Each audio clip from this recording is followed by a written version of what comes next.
Olá, seja bem-vindo ao canal Hipnoetos. Sou Fernando Aires, estou aqui com o hipnólogo, terapeuta, meu grande amigo e grande ídolo, um cara que eu sou muito fã, Daniel Gatti. Obrigado por você estar aqui, meu irmão. Obrigado pelo convite, pra mim é uma honra estar aqui, cara. Pra mim também, meu irmão. Meu debut no YouTube, nunca apareci no YouTube. O primeiro de muitos, eu tenho certeza. E, Daniel, me diz uma coisa. Existe uma quantidade de substância que a gente precisa consumir para passar a ficar viciado em alguma coisa? Quantidade? Vamos descobrir depois da vinheta.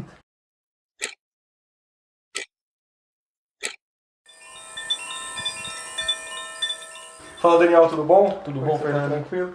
Daniel, me conta uma coisa. O que faz uma pessoa ficar viciada? O que é um vício em uma substância, em alguma coisa? O que faz uma pessoa ficar viciada? Para definir isso, a gente precisa começar tendo uma abordagem mais adulta do que as pessoas costumam ter. A gente precisa tirar da frente todas as crenças que a gente costuma ter quando se fala de vícios. A palavra vício, ela evoca imagens na cabeça das pessoas. Muitos estereótipos e tal. E a primeira coisa é se livrar disso. Então o que seria vício? Falando de forma até lúdica, mas depois a gente aprofunda. A gente pode chamar de vício não necessariamente uma coisa que ela faça muito, ou que ela faça bastante, mas qualquer coisa que a pessoa não consegue não fazer. Então o que você está falando é que o vício é tudo aquilo que assume o controle da minha vida em vez de mim mesmo. É isso ou não? Não necessariamente o controle da sua vida. Parece que o prazer só vem dali, ou que o prazer não vem sem isso. Certo. A gente está acostumado, quando a gente fala de vícios, e principalmente essa abordagem mais infantil de vícios que você bem mencionou, a gente fala muito sobre vícios como algo que acontece com pessoas que consomem muito determinada substância ou que têm um hábito frequente de alguma coisa. O que faz algo assumir o controle de modo que ele que determina se você sente ou não prazer? Aí começa um erro muito comum. A pessoa pode ter começado a consumir, seja lá o que for, ou a fazer determinada coisa, por uma razão. Mas para se estabelecer como um vício nunca é por uma razão só. Sim. Existe o componente químico, o componente biológico, pode se tornar um hábito.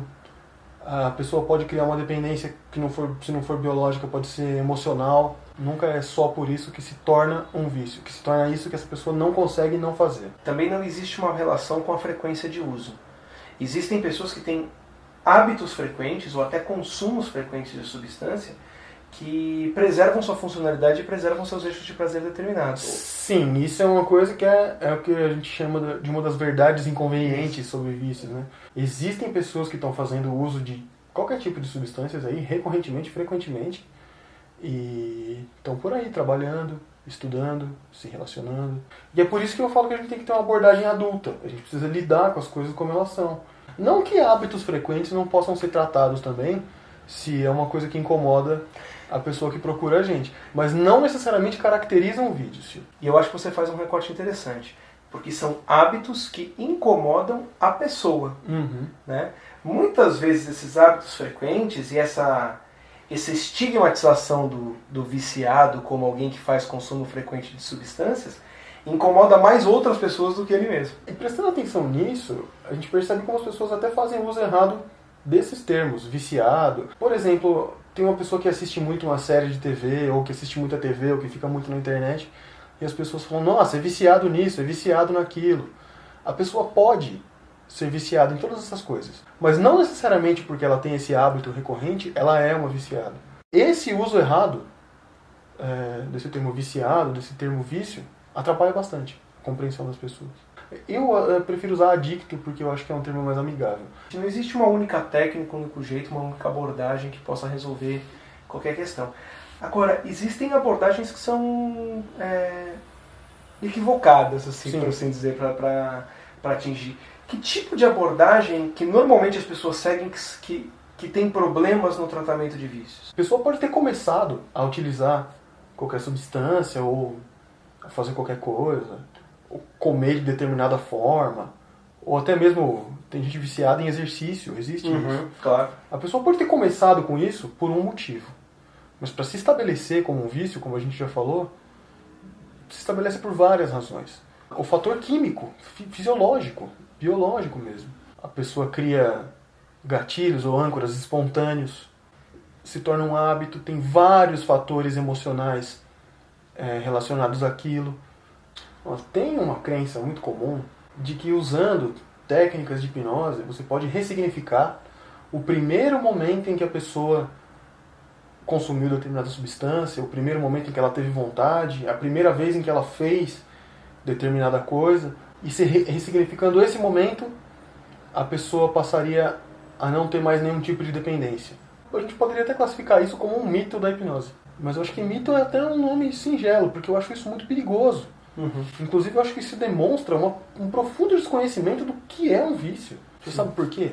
As pessoas, quando vêm procurar a gente, elas já procuraram muitas pessoas já antes. Provavelmente elas já foram ao médico, provavelmente elas já foram a outros tipos de terapeutas complementares, já frequentaram grupos. Quando você usa desse jeito infantil essa ferramenta da hipnose, você alimenta uma crença na pessoa de que foi só mais uma tentativa que não deu certo. Tudo bem. Então, entendemos que de forma mais madura, vícios não tem a ver com frequência de hábito, tem a ver com não consigo não fazer. Você identificou esse mesmo adição, é um ótimo primeiro passo. Você pode procurar ajuda, você pode procurar formas de se resolver, de entender aqueles princípios, de mudar os seus hábitos, os seus padrões. O papel do hábito tem uma coisa muito importante, o papel do convívio, né? A coisa de você estar disposto a deixar de conviver com seus amigos para se livrar do vício é uma etapa importante. Sim. E as pessoas que convivem em volta, quando se deparam com a situação de terem um adicto, o que você acha que elas deveriam fazer? O que você sugere que elas façam? Não existe terapia à força. Não tem como arrastar a pessoa para o terapeuta que utiliza hipnose ou qualquer outra técnica, esperando que o terapeuta vai lá fazer alguma coisa sem o consentimento da pessoa para ela simplesmente se livrar daquela situação. E eu não estou falando de internação compulsória. A internação compulsória é defendida por muitas pessoas porque ela ajuda, em alguns casos de vícios em drogas, principalmente, o organismo a ficar limpo. Tá. A pessoa é internada compulsoriamente para ficar num lugar onde ela não vai poder sair até aquela substância sair do organismo. Quando eu falo que não existe terapia à força, eu não estou falando disso. Eu estou falando de não tem como um marido, uma esposa, uma mãe, um irmão acompanhar o cliente lá até o consultório do terapeuta. Se a pessoa achar que não tem problema, se ela tiver uma crença de que aquilo não é um vício, que ela está no controle, que ela não precisa de ajuda, só para provar para alguém que ela tentou mais um tratamento e também não deu certo, porque ela é daquele jeito mesmo, não adianta. Infelizmente a gente não vai ajudar todo mundo que a gente gostaria. Isso faz muito sentido, porque muitas vezes a gente, na tentativa de ajudar as pessoas, a gente deixa de lado princípios elementares de como as coisas funcionam com a gente. Se eu, para mudar, preciso de alguém me acolhendo, me ouvindo, como você está acompanhando com certeza aqui na série Autoterapia, e se não tiver, está aqui no card, acompanha todos os vídeos, também isso vale para a pessoa que é vítima de uma adição. A desumanização de um adicto não interessa a ninguém. Então, muitas vezes a primeira coisa que a gente precisa fazer com um adicto é acolhê-lo, fazê-lo ser ouvido, ser recebido, deixar por um instante de julgá-lo. É muito difícil a gente não julgar as pessoas que estão à nossa volta, né? A gente tem uma vida inteira de controle, cuidado, às vezes é uma pessoa mais nova, às vezes é um filho, mas quando a gente se permite simplesmente acolhê-lo como um indivíduo, há mais possibilidades de que ele se reconheça naquilo e esteja pronto para deixar de ser quem é. E o nosso papel deve ser esse papel acolhedor. Isso faz sentido, Daniel? Faz todo sentido. Inclusive, é por isso que algumas vezes as pessoas permanecem em certos ambientes que são prejudiciais, que potencializam o vício, seja lá qual for o que ela Você está falando do Cracolândia, por exemplo, essas coisas? Esse tipo de coisa, mas às vezes até mais singelas. Vamos pensar numa pessoa que tem um vício relacionado à alimentação ruim. Por que a pessoa não simplesmente vai ali comer em outro lugar? De alguma forma ela pode estar sendo acolhida nesse lugar que ela está indo comer bobagens. Sim. Comer os alimentos que fazem mal para ela. Pode ser que no outro ela esteja sendo julgada até pelos olhares. Olha como a ideia do acolhimento é importante. Um dos fatores que leva um vício a se estabelecer é o pertencimento que a pessoa consegue obter a partir daquilo. Eu conheci um rapaz que ele começou a fumar simplesmente porque ele não conseguia conversar com mulheres em lugares assim. E ele começou a fumar porque ele falou, onde eu for, em algum lugar que eu for, tiver uma mulher fumando, eu posso chegar e pedir um isqueiro e começar uma conversa. Muito bom, Daniel. Daniel, antes da gente se despedir, eu quero que você se coloque as formas das pessoas podem procurar você, podem te encontrar na internet, como é que você pode ser achado. Acho que o Fernando vai colocar escrito em algum lugar aqui. Mas vocês podem me encontrar no Instagram, @hipnogatti. E se vocês quiserem falar direto comigo, vocês podem mandar um e-mail para contato@danielgatti.com.br. É isso. Muito obrigado, Daniel, pela sua participação. Muito obrigado, eu que agradeço. Vai ter outras participações do Daniel aqui no canal, todo mundo acompanha, aproveita e se inscreve no canal. Se você curtiu, deixa aqui o like.